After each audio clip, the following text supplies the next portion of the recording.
And what's up, everybody? Welcome to another episode here of Isles Talk. My name is Paul Kreischer. I am your host for this evening. Joining me through a tape before is Tim Foley, play-by-play announcer for the Worcester Railers. So, welcome, Islander fans. Welcome, hockey fans. Welcome, fans from Worcester, the Worcester Railers. Listen, when I do the draft, I want to see a bigger picture from this Isles organization, and that includes the bottom, and that's the East Coast Hockey League. And as you'll hear, there's quite a few names that have been Islanders over the years that got their starts in the East Coast Hockey League. And in all honesty, you could probably see one or two players at some point come from the East Coast Hockey League and make their way up to the Islanders at some point. Here he is. Yes. What's up, Cutler? How are you guys doing? So, listen, without further ado, because I know the playoffs get started in about an hour or so, maybe an hour, an hour and 15 minutes. We talked about some of the prospects, including Henrik Tikkanen. Some of you guys are going to be very excited to hear about him and maybe see him more next season.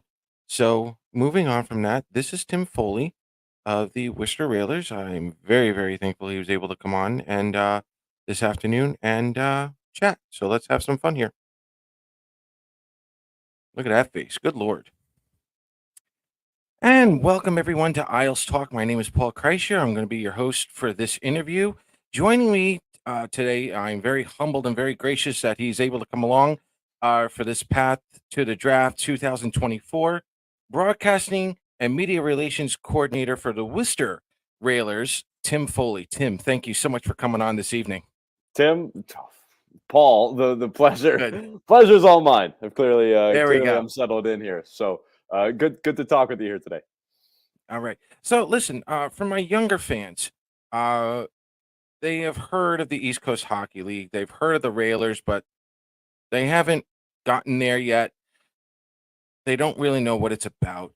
Um, can you explain to the fans here, maybe in baseball terms, what the East Coast Hockey League equivalent is in hockey? Yeah, so the ECHL, as it's known, it's effectively billed as America's premier AA hockey league. So you think about AA baseball, it's the next step right below the AAA level, which in hockey terms would be the American Hockey League. So obviously you have your Islanders, New York Islanders here. It goes down to the Bridgeport Islanders, and then we'll get typically about a third of our roster built out thanks in part to our relationship that we have with the Bridgeport Islanders and the New York Islanders, and what we've had ongoing for now going into our seventh season. We've only ever been affiliated with the Islanders. It's been a great relationship all 7 years, and so looking forward to continuing that into the future. Beautiful, beautiful. I'm here basically to talk prospects with the team, but before we dive into the prospects, again, for the younger fans who may not know, obviously expectations are always to make the playoffs, and in your case, the Kelly Cup, uh, which is the East Coast Hockey League's version of the Stanley Cup. But for the fans who didn't know, what really were the expectations heading into last season, as we now call it? Yeah, so obviously the goal I think for any team first and foremost is you want to make the playoffs, and then go from there. You just get in and then figure out what happens from there, because you never know what state your roster is going to be in once you finally do get in. As with the Islanders, they wanted to just get in. It was that entire race down to the finish line at the end of the regular season, and they managed to get in right at the end there. It was an exciting race. And for the Railers, it's the exact same thing, right? The idea was to make the playoffs from the onset. It's something that the team's fallen short on the past couple of years here. It's something that the organization's trying to get back to. And now, unfortunately, the team did fall short again this season. But it's something that, based on the groundwork that was laid this past season, with a lot of different systems in place, different support systems that surround the team, different amenities that they get, the organization feels like it's in a really good spot going forward to continue to make its push in going into the playoffs year in and year out. So while obviously the expectation was to make the playoffs, it's something that we wish had happened, and it hadn't. even still, there's a lot of optimism right now here in Worcester, regardless of past few years' results here. We think that this organization is about to make a real turn on the ice. Regardless of all the great stuff and successes we have off the ice. Otherwise, we're looking forward to putting together another team for this coming season. Beautiful. So now, a lot of people have been asking me, why are you covering the East Coast Hockey League? And my answers are simple here. Thomas Grice, Yaroslav Halak, Mark Lawrence, for some of you old farts like myself out there. You'll remember Mark Lawrence, Andrew McDonald, Colin McDonald, P.A. Parento, Mark Strait, and I'm going to throw this little dig in here because it's the NHL playoffs. Carter Verhaeghe was also part of the East Coast Hockey League before they all became NHLers. So moving forward, you got to start from the bottom and work your way up for some players. And obviously, they've had a lot of success, and there's a lot more of those players graduating from the East Coast Hockey League and onto the NHL. But for this show, I want to concentrate on three players specifically. I'm going to start first with Tristan Lennox, one of your goaltenders here. He only played in a few games this year. Can you just give me your thoughts on Tristan? Yeah, love Lenny. Such a great kid. He came in with a lot of excitement surrounding him coming into the season. Highly touted as a prospect out of Saginaw, who had a good year with them, played in some playoff games with them too before wrapping up his time in the OHL there. So we were really excited to get him into camp once we finally did get him. And the thing to keep in mind too, it's tough sometimes for all these players who come into camp. For us, is a lot of them have been in camp since camp started in early September in New York. So Right. you think about the fact that a lot of guys coming in have been in camp for already 4 weeks or so. Then they go through a 2-week camp with us. So sometimes guys are a little tired by the end of it, but you could just tell that Lenny Tristan was really excited to get into it.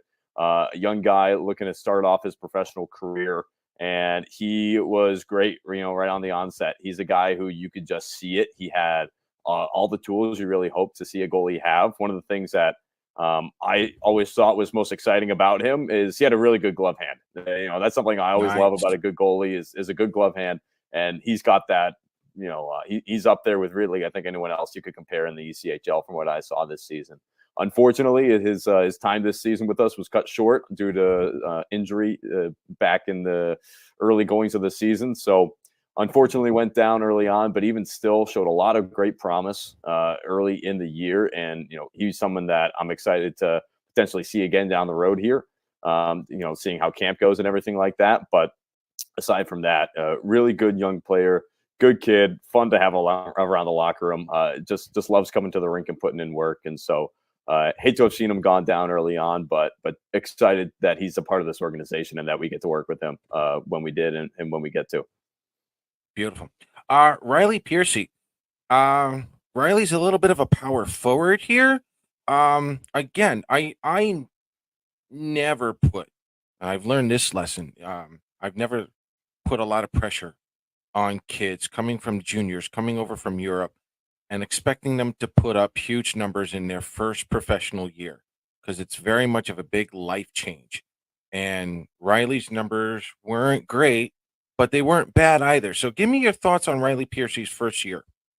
Yeah, I mean, you said it right off the bat, right? He's a big power forward. He's a big body. Yeah. If I'm remembering right off the top of my head, he's 6'2", 6'3", Yep. somewhere in that range. Yep. He's a big guy, and he He's wasn't a big afraid boy. to show that. 6'4", you said? Yeah. I thought I might have been overshooting it if Six I three. said that. 6'3", No, okay. nope, you're good. Yep. All right. But yeah, no, he wasn't afraid to really show that this year. There were multiple instances throughout the season where he's the guy who's dropping the gloves, and I've talked to him about it. It's not something he seeks out. I don't think he's looking to be the next Matt Rempe going around and getting a black eye every other night. Right. But he was a guy who's willing to stand up for his teammates. There's something that was done on the ice, and a score needs to be settled. He was the guy who's going to be right out there and right on it. He's a big body. He knows how to work in the corners and just be physical with the puck. You can't teach size, and so having a guy like that around who had a really successful career over at Flint with the Firebirds and the OHL, it was exciting to see him come into the team and like you said, maybe the numbers weren't exactly what they were, but I think there's a lot of pressure put on a lot of athletes these days, unjustly, in their first pro seasons to go out and put Always. up superstar numbers in their first year. So for a kid like him to just get his feet wet, get a first year under his belt, I was excited to see some of the growth that he made throughout the season, some of the things that he was picking up, over the course of the year. So that's another guy who, again, I think is a great piece here for this organization, and can do some really good stuff coming up down the line. Nice. Finally, I gotta call him the man of the hour here, Henrik Tikkanen. When I saw Lou draft him, low round, 7th round, then I looked at his age and I'm like, oh, there's another overager, which I was very happy about. But I'm like, where did Lou find him? Where did the scouts find him? If He saw a lot of rubber last year. So give me your thoughts on Henrik Tikkanen this year. Yeah, Teeks, he's a character. I'll tell you that much. Getting to know, he's definitely one of the more interesting, outspoken guys on the team. He just kind of loves to give guys some grief sometimes. Bit of a clown on the team, class clown, if you will. But really good kid. He's got a high compete level. He comes in and he's really able to help focus and get the job done. A guy who, obviously, kind of like I said with Piercy, you can't really coach size, right? Like 6'8", you're Right. taking up a lot of net space as is. That's a tool that, if you can get that in your arsenal, and that's just something that you put in the bank. But aside from that, it was a lot of fun to see him grow, not just last season, but at the beginning of this year, and then take everything that he had built out in Worcester and become, during his time at the American Hockey League level, one of the best American Hockey League goaltenders last season. You look at his numbers and what he was able to put up. I don't think he technically qualified amongst AHL goaltenders because he was only up for about a 2-month span or so. About Left that. us Yeah. in late December, came back about mid-March, so 2.5 months. But you look at his numbers, I mean, just phenomenal stuff. I don't have it up in front of me right here, excuse me, but I just remember looking every other night. He's only allowing 1 goal, 2 goal. Game goes to overtime. He's able to help pick up the win. So was super Yeah, his happy to goals against see. average was 2. Yes, Yeah. you talk about what he was able to do going up a level, having better numbers at the American Hockey League level than what he was putting up here in Worcester. That's just the facts. Is what he was able to do at a higher level. I think it says a lot about the guy, the kid. Able to step up to a high pressure situation and really live into it. You talk about wanting to earn opportunities, and he had an opportunity show up on his doorstep right in late December, and he took it and ran. And it worked out for him, where he was able to get a lot of good, meaningful games in, really prove himself across this past season. And so happy for him, and happy to see what else it is that he's going to do with the organization, because I could see some really big stuff in the near future for him with the way that he showed himself across this past year. That's excellent. And finally, I have to bring him up. He is he was signed by Worcester this at the beginning of the season, and for me personally, for my own little report here, I still have him as a prospect until he turns 24. Blake Jenkins had one hell of a year this year. Um, can you tell me how he developed and how he had like a big breakout year this year, and even going to Hartford for their Calder Cup playoffs in the AHL? Yeah, Blade, I think is one of the more fascinating stories, I think, to come out of our season. Right. Right. Again, you look at it, his entry level contract had expired with the Islanders, and he ends up signing with us this past season. You're looking at a guy who's really betting on himself, right? Players like that who are coming off entry level contracts, you get in all sorts of teams over in Europe, I'm sure, who are throwing money at guys and might be interested in bringing someone like that over. But he decides he wants to be in Worcester. He wants to stick with what we're doing. It's something he got to experience the season before a little bit when he was with us back during the 22-23 season. So he got to live in that a little bit, experience it, decided he wanted to come to Worcester, and felt that there was a good support system here to help him build back up to being what he felt was an American Hockey League player, which he proved to be. When we Right. lost him in February in the middle of our Southern road trip, when he ultimately went and signed with the Hartford Wolfpack, of Hartford course, Wolfpack. as I'm sure much to the dismay of some Islanders fans, goes and Me. signs with New York's AHL affiliate. Yeah. But then he goes and he earns himself a contract there. And like you said, he goes on a playoff run with Hartford just to be a part of that and play hockey until late May, I mean, that's the stuff you want. Obviously, you want to be going into June, but even still, for a guy like him, I think if you ask him how his year went, I think he'd say it was probably exactly what he had hoped. He signed in the ECHL looking to try and work his way back up, and he did exactly that. And he ended up having a good run, and he's established himself. And we'll see what happens come the fall for him. Right. But I'm excited to see what happens because he set himself up to be in a good spot right now. Is there a player on the team from this past season, uh, someone like Blade? Is there someone you feel that we haven't talked about yet who may have a shot at the American Hockey League at some point?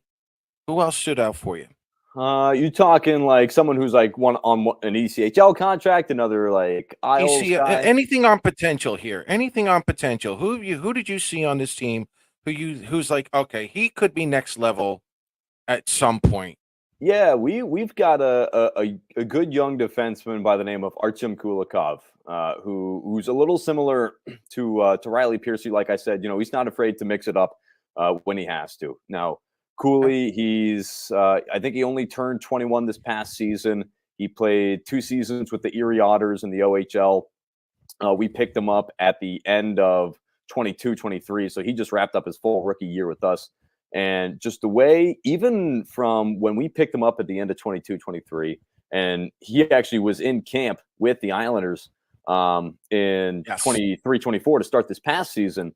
Correct. Even just going down, watching him play in a preseason game there, right off the bat, I could tell that his demeanor, just the way he had sort of understood the game from last year, had changed so much over a summer of having played just 8 games for us at the end of 22-23. So then he sticks around. He stays relatively healthy. He plays most the entire season with us. He's a mainstay, and he's only 21, 22 years old, if that. Right. So a young guy, a really good defenseman who I think has plenty of AHL upside. We certainly enjoy having him around. He became, I think, one of the real like kind of premier shutdown guy in the ECHL, and I think I'm super excited to see what he comes back with this next year, because he seems like he's got a real hunger for proving himself and really making a name for himself. And so that's someone who I think when you look at kind of a balance between skill and ability as well as youth and potential upside too, I think he's right Right. up there with a lot of names in the ECHL right now. Beautiful. Listen, when I get a chance to talk to a few of the Bridgeport players, um, who have made that next step to the NHL and they get sent down, I ask them, what's the biggest difference between the American Hockey League and the NHL? And they said speed. Game's a little faster, and once you keep up and you let the game come to you, you're golden. They're like, but you got to get adjusted to the speed. When I've asked some European players who have come over to North America, they'll tell me that it's a little more competitive over here in North America than it is over in Europe and some of the lower leagues. Have you ever asked players, or if you know offhand, what's the biggest difference between the East Coast Hockey League and making it, playing regular minutes in the American Hockey League? Yeah, I think you hit on it a little bit, but there's another level to it. So I think the biggest components is speed, right? Okay. You do talk about, the ability to obviously skate, but it's not just the ability to skate, it's processing speed, players' mental Right. prowess. How quickly are you able to analyze the situation and solve a problem that you see in the defensive zone or the attacking zone? How quickly are you able to recognize, a certain type of D coverage and exploit it? Because it's the ability to recognize something quickly enough and then make a decision based off that is going to translate to more points, more goals, more assists, and that's what's going to grab eyes. It's the stats that ultimately bleed here. But if you're able to up your processing speed, sort of, which is a tough thing to do, right? You get a lot of Right. these guys who maybe they're a little bit older, and by the time you're 25, the brain fully develops. So That's it. it gets to a point, and, I'm knocking on the door of that. I'm a little scared of what that means for me. But for these guys, they're really trying to push to the next level, and so I think part of it too. What's interesting, another sort of comparison between the two levels, it's more of a speed thing. It's really not as much of a skill thing as much as people might think. I Okay. think that you get a lot of skilled players in the ECHL, especially these days. The ECHL, even of 10, 15 years ago, has had a reputation of being more of a brutal environment, a physical environment, a lot of checking, hitting, fighting. That's kind of all it was The about. beer leagues. Right. But you see it now, and you There's see more talent. there's more talent. You see Yeah. NHL teams, AHL teams trusting their ECHL affiliates more to develop these players, and they put high skilled players into these environments. I mean, you look at guys that the Railers had this past season who were highly skilled, and in past seasons, a Colin Adams or a Blade Jenkins or Ashton Calder from this past season, of course, who was a prolific offensive player for us this past season. That you weren't getting players like that, 5, 10, 15 years ago, because That's there right. was just a fear of, you don't want damaged goods, but that's not happening so much anymore. So you're getting a lot of skill. So there's a lot of skill in this league, but again, it's the speed. It's how quickly you're able to sort of process things, break things down. And it's such a slight margin. It really is, between all the levels, really. It's just a matter of being able to sort of prove to yourself and then everybody around you, once you make that move up, that you're a constant at that level and that you're able to continue to improve and then adapt to the speed of the next level. So I think you hit it on a little bit. It's speed, but but the margins are really slim. I think they're a lot slimmer than people realize. Okay. Beautiful. Listen, for people who want to take that road trip up to Massachusetts, they want to see the Railers. Um, are the games like the American Hockey League? Are they always usually on the weekends? Or are they more like the NHL? You know, every other day. What's the schedule like in the East Coast Hockey League? Yeah, so you'll actually find usually every team's actually a little different. For the most part, you'll see teams play on Friday, Saturday, Sunday. Okay. Those are the weekend dates. It can be tough to get a good crowd out on a weeknight in the ECHL sometimes. Pardon. There are some teams that either out of necessity they have to play on like a Monday, Tuesday, Wednesday, Thursday, or it just works for their market. There are some markets in this league that our Thursdays do really well, or their Wednesdays do really well. So it Okay. varies, but for the most part, I think you'll usually find teams will play on a Wednesday, Friday, Saturday, Sunday basis. I know that's when most of our games are. If a game's on a Right. Monday or a Thursday or a Tuesday, it's usually a special occasion. If it's a school day game or if we're School. on the road somewhere that maybe has those kinds of games scheduled out, but usually it's a Wednesday, Friday, Saturday, Sunday, and they're a lot of fun. I mean, these games, it's a good product on the ice, obviously, of course, but we take a lot of pride in putting on a good show. Otherwise, too, there's a lot of entertainment that goes on. It's very family friendly. In case you ever want to come up to Worcester for a weekend, check out 2 games. You got the girlfriend, you got the family, you got the kids. Sure. The Worcester area and Central Mass as a whole too. It's really making a comeback from what it's been known for in the past. And so I'm excited to be living in Worcester. There's always stuff going on here. I've got my pool league later tonight, right? Like there's Yeah. plenty of stuff to do in the area. I mean, That's right. that's just me, but especially in the fall, once you get fall turning into winter, that's where Central Mass really, makes its Shines. mark. It's got beautiful foliage in the fall. This is an area of the country that's well seasoned in its winters, so it knows how to find entertainment otherwise. So Worcester is definitely, I think, a great weekend destination if you wanted to try and come around. Plenty of great stuff to do in the area. In addition to, of course, checking out a couple of Railers games and seeing some Of Islanders course. prospects. So, all right. So, listen, I'm going to put you on the spot here.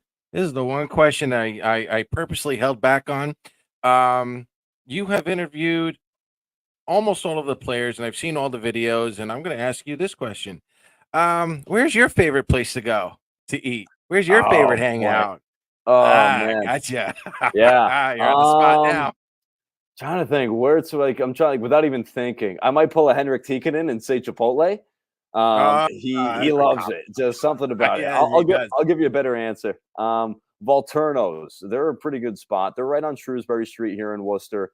They do a very good job. They have buy one get one pizza on Monday and Tuesday nights. That's a really Oh, good hell yeah. deal. So in Okay. case you're here through the weekend, and they do like wood oven, it's super thin, but it's not burnt. They've got it down to like a Beautiful. science where it never comes out burnt. It's fantastic stuff. Another one of my favorite spots around Worcester. It's actually attached to our practice rink, right at the Fidelity Bank Worcester Ice Center. Bay State Brewing. They do a really good job. It's a brewery that's attached right to our practice rink. Actually, after our Perfect. preseason game every year, we usually play our preseason games there. Then we'll host the team for a dinner after our preseason game, right at the restaurant slash brewery right there. So guys always get a kick out of that. We have Off the Rails. That's right behind the DCU Center too. That's a really good spot. Right. That we host some team events there too sometimes, but they do a really good job. It's a bit of a taste of the South. You get some Nashville hot chicken there, so it's pretty good. And then the Mercantile is a good spot too. That's right next to the DCU Center. A lot of people like to go there, present company Beautiful. included. So Right. it's good. It's tough to find some good food after a 3-3, and it's Sunday. It's like 7 o'clock. You're trying to Right. find something to eat. Mercantile usually helps us out. They're usually they got the pizzas going pretty late, so that's always a good spot too. So a couple options for you for whenever anybody makes a trip up. Beautiful. So, listen, Tim, I want to thank you so much for coming on tonight. Where can people find you on social media? Yeah, so you can find me on X or Twitter, so to speak, at Real Tim Foley. Not to be confused with all the impersonator accounts. I'm sure there's Yeah. plenty, maybe someday. Um, Otherwise, that's the only real big spot I'm on. Is follow me on Twitter. Love to show things that we're doing about the team. But a bit dormant lately, but things will be kicking up over the summer. We're going to start to sign guys soon. There's going to be plenty of content on there. So and then, of course, at Railers HC, you can find us Twitter, Instagram, Facebook. See what we're up to there, and stay tuned all summer. Looking forward to building the team here and getting some Islanders prospects down and building a winner here in Worcester. Beautiful. Tim, I want to thank you for again for coming on. Great show here. And we love to have you on in the future. Yeah, by all means. Thanks, Paul. I appreciate your time. All right, boys and girls. That was Tim Foley, and we'll be right back. And we are back, boys and girls. Listen, I want to thank Tim once again for coming on. That's a nice little education about Worcester. Worcester, excuse me. There is some talent there. It is slowly growing. But that's just something that I've been noticing for a couple of years now. That the whole organization has been built, sometimes rebuilt and built again. But Worcester seems to be doing it right now. So I want to thank Tim for coming on again, and we're going to move forward here um, because I wasn't expecting to do that tonight. Uh, we are now adding, including the railers. We're going to get into the European and the junior players. And I'm adding these guys tonight because, in all honesty, there's not much to look at. And it's not from a bad thing. It's just that a lot of injuries this year. So we're going to take a quick look at some of the European players, and we've got two junior players to cover. And again, they're going to be quick. And then when we're done with that, we're going to go straight into the repercussions of the Islanders moving down a couple of picks. What does that mean? We're actually going to explain that tonight. So before we get into that, Alexei Malinin, Finnish defenseman. No,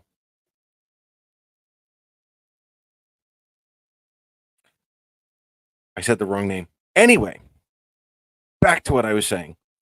Um, his offensive mold is kind of like that of I want to say a Travis Hamonic. Okay, a little bit of Travis Hamonic. I don't think he's the shutdown defenseman, but he's got a good heavy shot. The problem is he hasn't been able to put offensive numbers up in Liga. That's been a big problem for him. So, again, he was one of the youngest draft picks, I believe, in 2021.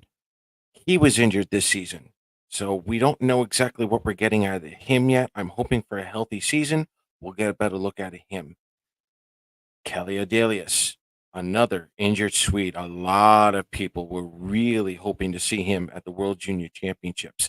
He got injured. As of right now, I'm looking more of a defensive minded, a much better defensive minded Sebastian Aho, just in terms of style.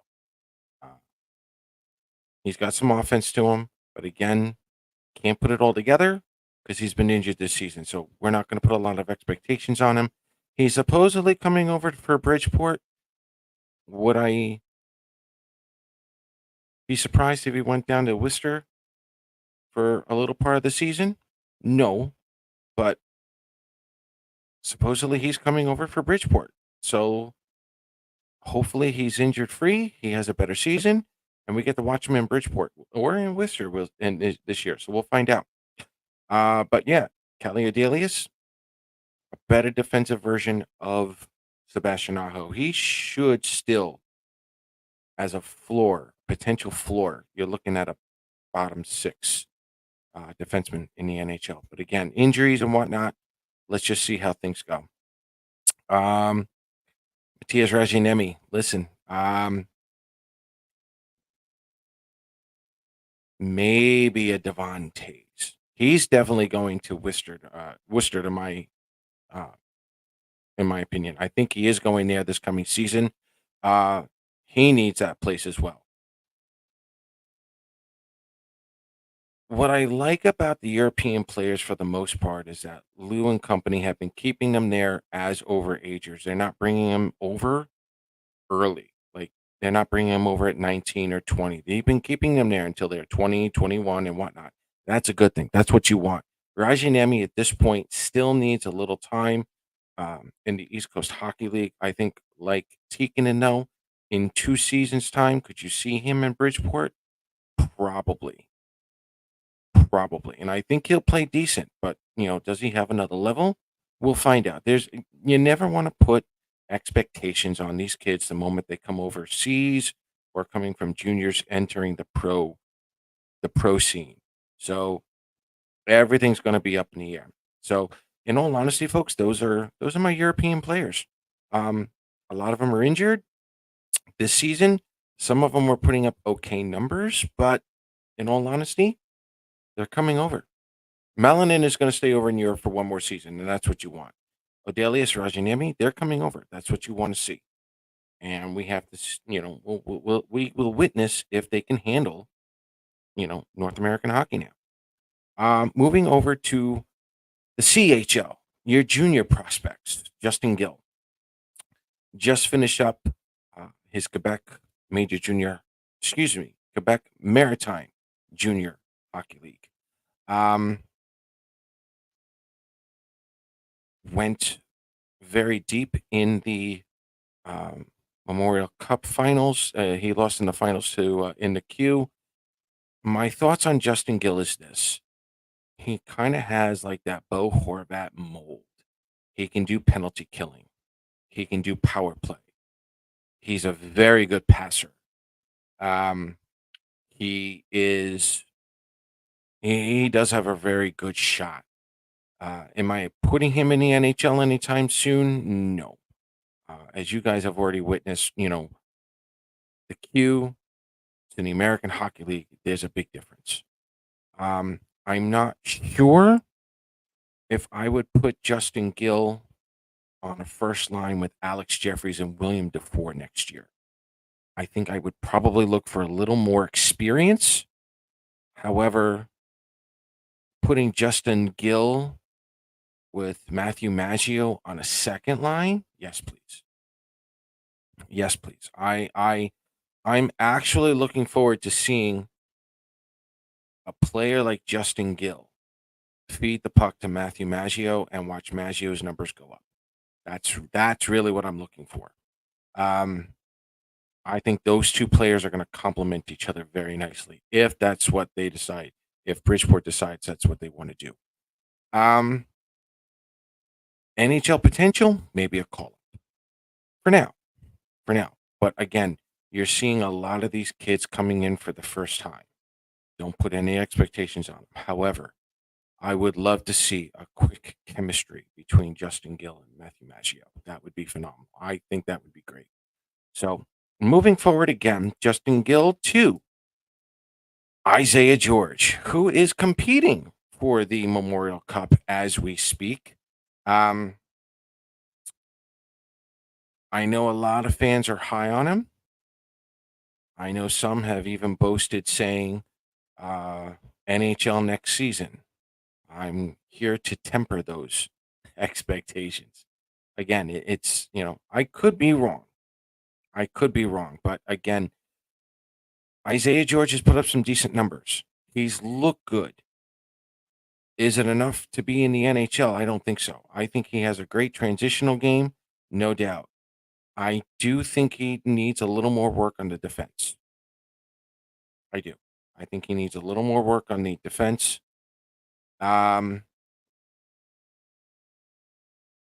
there's pluses and minuses right now with Isaiah George. The plus is he's on a team that's absolutely dominating. They were supposed to dominate, and they are dominating. That's something that I want to see. It's something like Noah Dobson. Noah Dobson was supposed to win, and they ended up winning. You know, Isaiah George right now is not in a underdog situation where if they win, they got lucky. No, they're expected to win. They're expecting to be champs. And I like the fact that he's in a role like that. Having said that, London is absolutely stacked with NHL prospects. Stacked with NHL prospects. My one fear when I think of Isaiah George, it's almost a defensive version of Michael Dal Cole. Michael Dal Cole was on a phenomenal team, Memorial Cup, comes over here to the pros, doesn't really do it. That's my one fear. I'm hoping his second year in Bridgeport can show otherwise.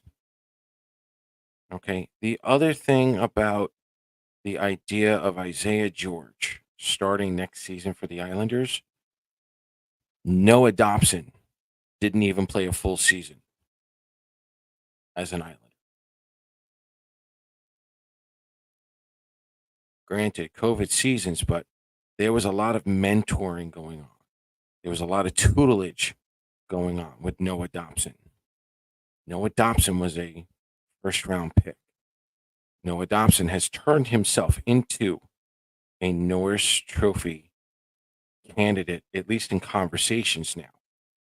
I don't think Isaiah George is there, nor should fans put him there.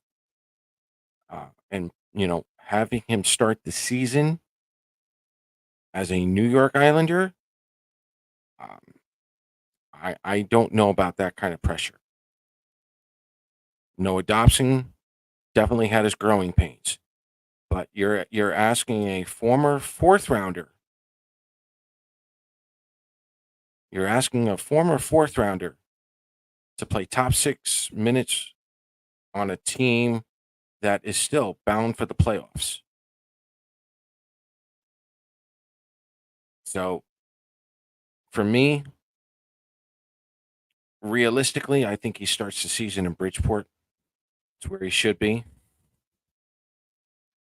Yeah, Jim, I'm going to agree with this. I can tell you right now, no one pays attention to training camp.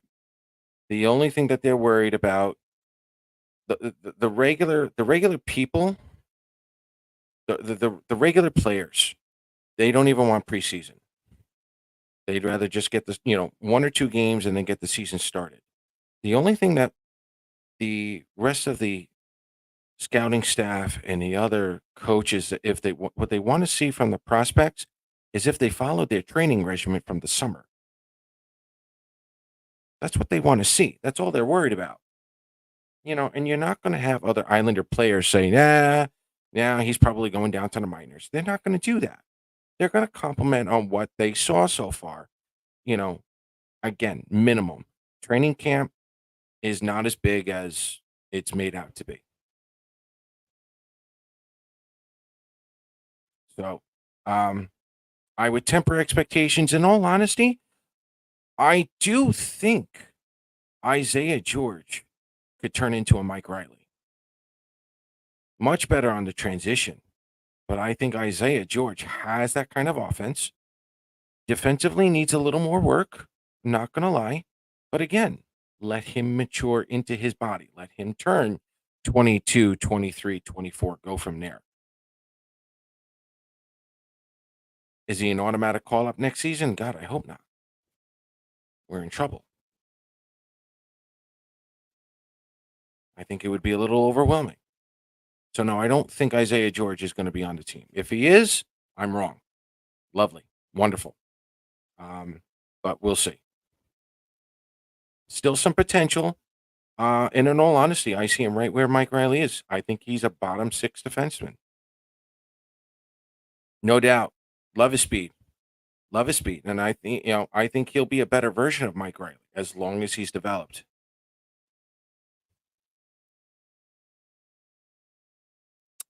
So our vets could get a little better. Absolutely. Absolutely. So again, good luck to Isaiah George. I hope he wins the Memorial Cup. I hope London does win. Okay. But what I really want to see is how he handles playing on a team that's really, I don't want to say struggle, that's really going to have to work to get into the playoffs in the American League. He's going from the Ontario Hockey League to the second best league in the world. That's where we're going to see where his value, picks up or if it stays the same. But again, I'm high on Isaiah George, not as high as everybody else. No need to rush these kids. Okay. So, thoughts on Mitch Korn leaving? Look, he's been following Barry all this time. I'm not surprised to see that at all. I wish him all the best. I really do thank him for his time here. But again, this is now Patrick Waugh's team. He's going to bring in whatever coaches he wants. And, we're going to go from there. That's another transitional time. It's a transition for some players. It'll be some transitioning for coaches. We'll find out. So, there's that. Again, lots of luck to him in Nashville. Now, here comes the big one, boys and girls. The Islanders traded down. They traded down 2 spots to number 20 with Chicago. Okay, and the Islanders picked up another second rounder. Everyone's worried about the timing of all of it. And the Islanders are doing this, the Islanders are doing that. The Islanders are accumulating more draft picks. Okay, no, I do like this trade. The Islanders did win this trade by a little bit. However, the Islanders didn't initiate this trade. Yeah. Bingo. The Islanders didn't initiate this trade. You don't trade up. I'm sorry, you don't trade down unless a team calls you and be like, listen, we'll give you another second rounder. Right. It gives you another second rounder. So this was Chicago, and the indications I've gotten is that Chicago's probably looking to trade that 18th pick. Chicago's either looking to move up or they're looking for another player to win now. So the Islanders have benefited with another second round pick. And the question is, what do the Islanders want to do? Okay. Do they want to make more moves? I'm going to go yes. Okay. What are they going to be looking for during the draft? Maybe not so much the offseason, but we'll take one thing at a time here. Okay. You go back to that Carolina series. You guys know this already. You guys already solved this for me. Right. They want to win. Maybe moving salary. We'll get to that in a moment. Who was the one player that really stood out during that Carolina series? We were all eager to see him play. He played. He was that spark plug. Okay. Kyle McLean. Everyone loved him. Everyone thought he had a great series. So what do the Islanders probably want to do? They probably want to get a little younger. They probably want to play with a little more of an edge. Some of us old timers like to call that the jam, a little more jam to their game. Maybe a little more speed, but you get the premise. Okay. So moving salary. Yes, probably. So to me, This is what moving down 2 slots meant for me in that first round. Um, I almost threw everything out, not gonna lie. My hope initially at 18 was that maybe 2 or 3 players, maybe 2 or 3 players in that top 16 were gonna drop and fall into the Islanders' lap. Because as many will attest, there's not much of a difference between 10 and 16, 10 and 17. Those were your that was your third tier in this draft. Okay, and now the Islanders have slipped down to 20.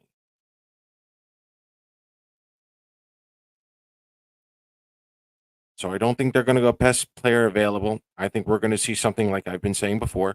This is a 2019 draft. We can all have the same prospects ranked pretty much neck and neck to each other, and we're all going to be wrong, like dead wrong. Like this is going to turn into such a philosophical draft. We won't know who is picking who.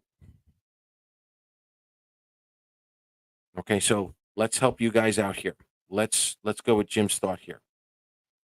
If the Islanders are not going to go best player available and they want to move salary, let's help you guys out here. First off, nothing is confirmed here. Nothing is confirmed. This is completely spitballing. This is part of the water cooler talk. If JG Pajot is part of any trade, and this is more of a salary move, okay, it's a little more difficult. It's not an Andrew Ladd trade. It's not a Josh Bailey trade. And the reason why is it's because Pajot still has the modified no trade clause. I believe it's 15 or 16 teams that he will accept a trade to. That's number one. So if you're going to move salary, JG Pajot has to accept the trade, let's just say, for example, to a team like San Jose. He has to accept the trade to San Jose, probably with the knowledge that he's going to be bought out so that way he can be a free agent and he can go where he wants. Because I don't think at his age, he's going to want to go on a lottery team, especially for another season. Right? Do the Islanders have enough draft capital to trade JG Pajot? Possibly. They still have their 2025 second round pick. They could put in a 2024 second, a 2025 second, possibly use those to trade JG Pajot. Or come follow me on this one. Let's have some fun with this.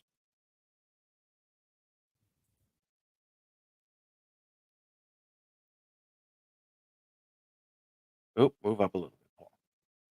So follow me on this one if you can. The Islanders are sitting at 20th right there. Okay. The Nashville Predators are sitting pretty at number 22.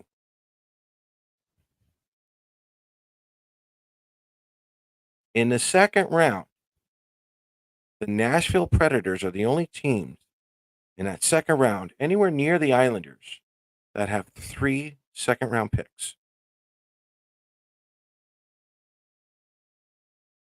And look at this. Work with me here. Moving down to 50. Oh, look at this. The Predators in round 2, they've got the 53rd pick. The Islanders have the 54th pick. The Predators have the 55th. And the Islanders have the 61st pick. See how we're all nice and snuggled together there? Could you work something out with Nashville where you trade down again to grab another pick. That's a possibility.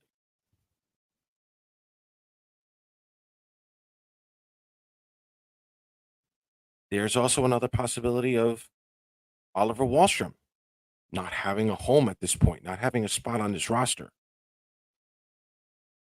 Would Nashville be interested in Oliver Wahlstrom? Would Oliver Wahlstrom be traded for a second round pick? In this year's draft, he could be. And this goes for anybody. This could, he could be traded to Anaheim, San Jose, Nashville, anyone with a lot of picks, even Utah. Teams who may want to speed up their rebuild a little bit because this is the type of draft that when you do draft, you are looking at a solid 4 years away. Oliver Wahlstrom could get you probably another second round pick, if not a very solid high third.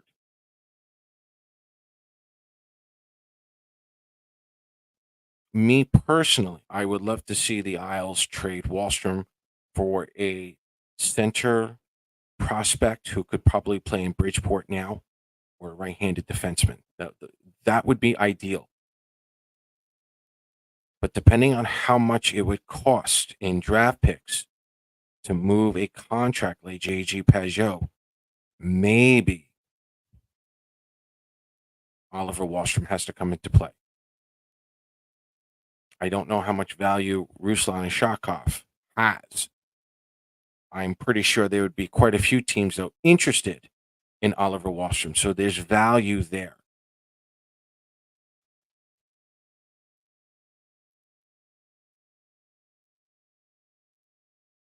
Okay, folks?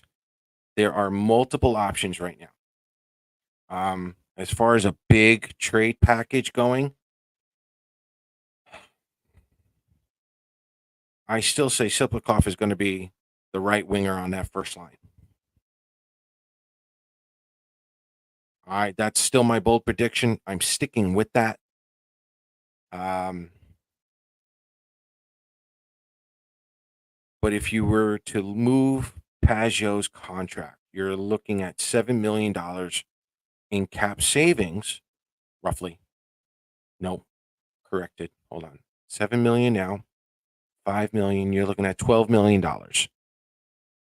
give or take, with some moves made. Okay. You re-sign Wallstrom, you re-sign McLean, you're looking at $8 million. I still don't think you're in the Getzel hunt.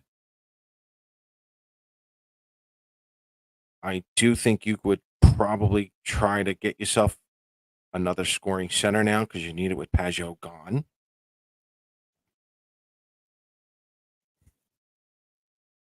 I think the Islanders can then get younger and faster. Maybe even through a hockey trade. Who knows? But when you move down in the rankings like that, in the draft like that, would I expect the Islanders to make a move? Probably. We just did 3 or 4 different scenarios. The question is, well, who are the Islanders actually targeting? And that's probably something we can maybe figure out before the draft. I will say this. If someone like Oliver Wahlstrom, and again, this is all spitballing. This is complete spitball, complete false, complete conspiracy theory, which I'll get yelled at for later.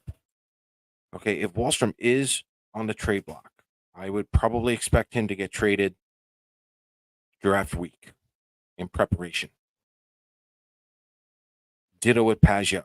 I think the whole lineup of the draft is going to determine what the Islanders actually do. Okay.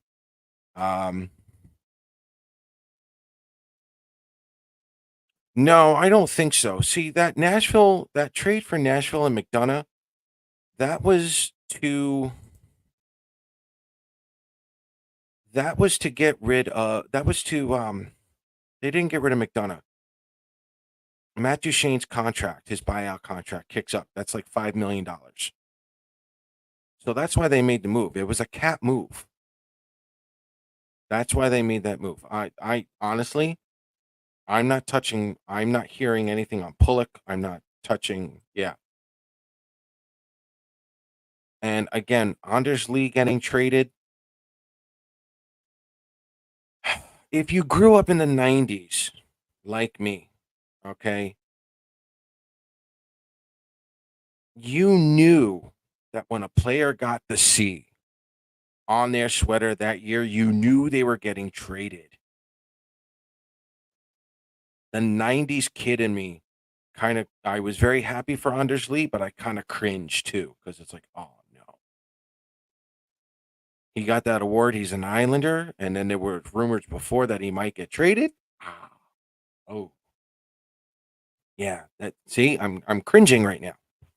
I don't think so. He has 2 years left. And here's the other thing, folks, and this is why I think Anders Lee is going to stay.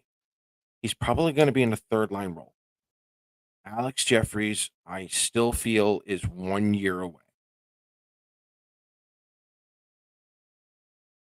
Alex Jeffries is 1 year away, probably from making it to the NHL. All you're asking Anders Lee to do on a third line role is 15 to 20 goals. Anything more than that, that's fine.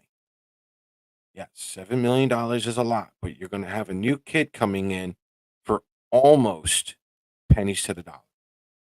He'll make up for that later on. The cap's going to go up. So I think if the Islanders didn't have Alex Jeffries in the fold, then I think yes, trading Lee might make more sense. Yeah, Anders Lee at this point, third line. If he gets hot, maybe play on a second, or if there's an injury, whatever. You guys understand. You don't have to trade Anders Lee just yet. If you give Alex Jeffries one good season at Bridgeport, now you've got more weapons to work with. And look, Ryan, I agree, but he put up great numbers in the playoffs. He showed up in the playoffs. That's what you want from your Twilight core. And that's what Lee is. He's a Twilight core Islander. Are you really expecting anything from him in the regular season? No, not really. But do you want him to show up in the playoffs? Yes. And he did that. Yeah, no doubt. No doubt. And again, I don't want to see any of these players injured. But if there's an injury coming in, Bridgeport's going to have a player or two ready to come in to fill in that role. So if you got a team that's willing to win, go for it. Keep the vets for one more season. You can do that. You can afford to do that. Give these kids in Bridgeport a little more time to develop and get their game together because you can't that close, and they are. So, could I see the Islanders trading down again? Probably. Grabbing another pick? Probably. Do they have to? No. No. They have enough picks that if they wanted to let go of Pajot the same way they did Bailey, the same way they did uh, Andrew Ladd, they could do that.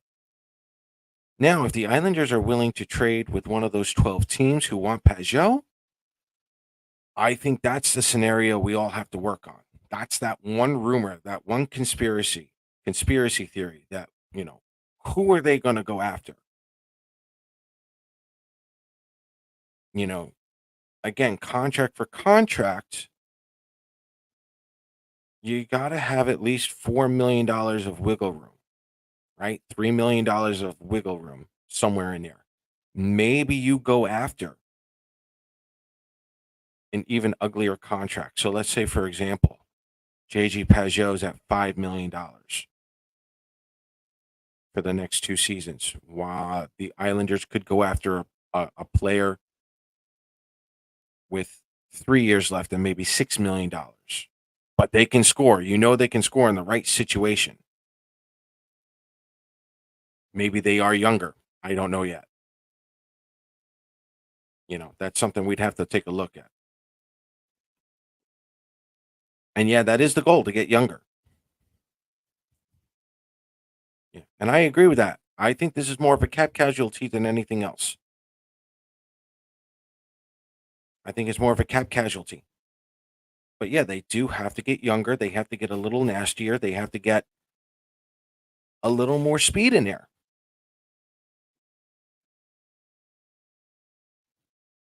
So the Islanders, do I feel they're going to do something? Yeah, I do. I don't think they're done. I don't think you guys think they're done. What are they going to go for?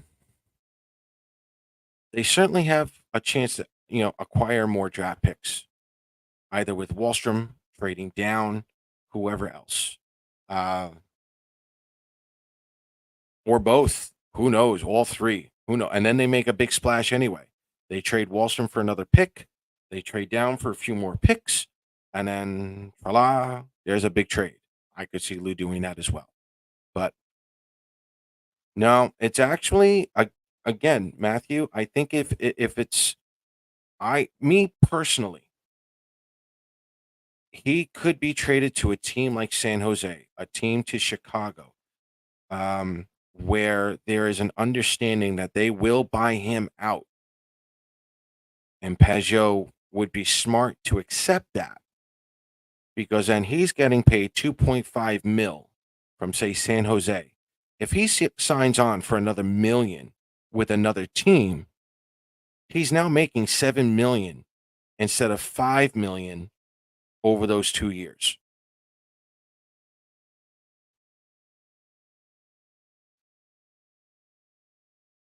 As long as Peugeot is, equals out to 2 second round picks, you can do that. The Islanders can do that. If the Islanders can do all this and still draft in the first and second round, I'll take it. That would be phenomenal. All right, so general water cooler talk real quick before the NHL games come on real quick, the playoffs. Do I think Win Now is looking to build for the next few years and play the long game? No, they are winning now. Yeah, for right now, Waz only here for 2 years. Their goal is to get to that Stanley Cup as quickly as possible. Lou's playing the long game with the way he's been drafting. He's been drafting a lot of very young 18-year-olds or 17-year-olds. At this point, what you've been watching from the show here, guys, is that those kids are finally maturing and coming into Bridgeport. I am so looking forward into this season for Bridgeport. That's from me. If there's any expectations, it's on Bridgeport to make the playoffs this year. They got to do something.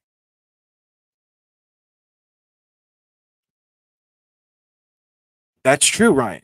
They would love look, if JG Peugeot became a free agent, he's a top 5 free agent center. There would still be a market for him. There's no doubt about it. They don't want the contract. And I've been told that. A lot of teams want JG Peugeot. They don't want the contract. I haven't, well, maybe. That's the Edmonton side. I haven't asked anyone about Edmonton yet. I did, Matt. I talked about Mitch Korn. Good luck to him. You should have. We all should have saw that coming. He was going to Nashville. I mean, he followed Barry from Nashville to Washington to the island, and now he's back in Nashville. It's just reunited, and it feels so good. What do you want me to tell you? Good for him. Look, he did his job here, but like every coach, sometimes they need a new voice. So you know, no issues with Corn leaving at all. Yeah, that training camp, Ryan. That training camp for me is going to be key. And I said this last year. I hope the kids don't stay long. I really hope they don't. If there's some potential, they stay a little longer. Okay, that's fine. Maybe one or two stay a little longer because they were impressing in camp. I can live with that. But for the most part, I want all these kids down in Bridgeport practicing. I want this team ready to play game one, no doubt.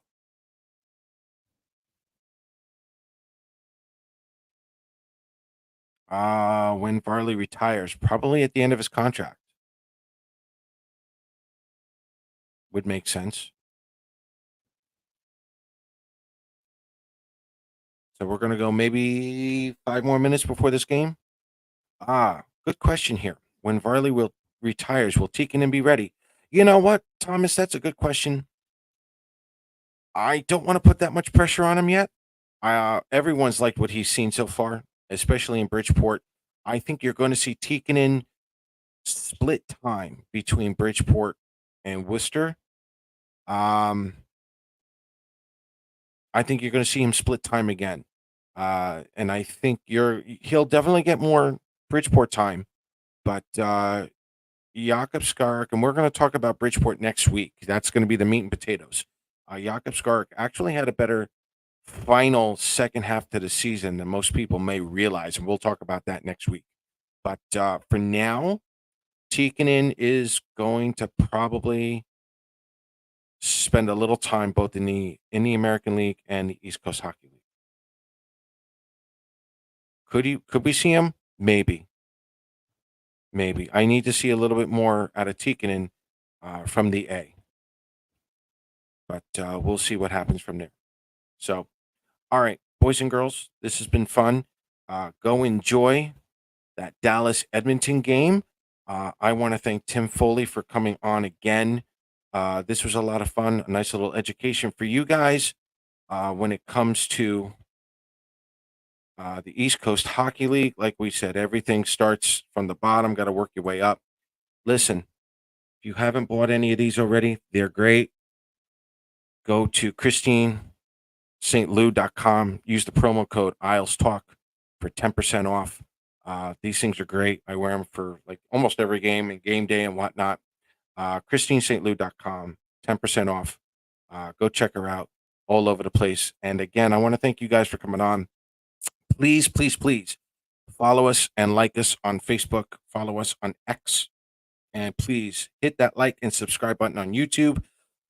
Coming up next week, we have, we're going to cover Bridgeport.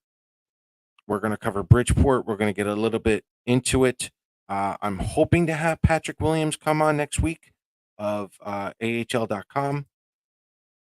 And we're going to talk about Bridgeport's future, what we're both expecting. If not, I will have someone else to cover Bridgeport with me. And then after that, that's when we're really going to jump into the draft.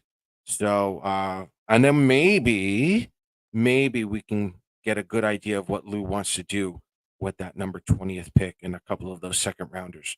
But coming up also in terms of the draft, you got that NHL Combine coming up that first week in June. That's going to be a key because those prospects move up and down the rankings like there's no tomorrow. And then we're going to find out if that 20th pick really becomes more important than we realized. So, again, thank you guys for coming on. Great show. Again, my thanks to Tim Foley for joining us this evening. We'll see you next week. Let's go Islanders. And enjoy the rest of your weekend and enjoy the playoffs, boys and girls. See ya.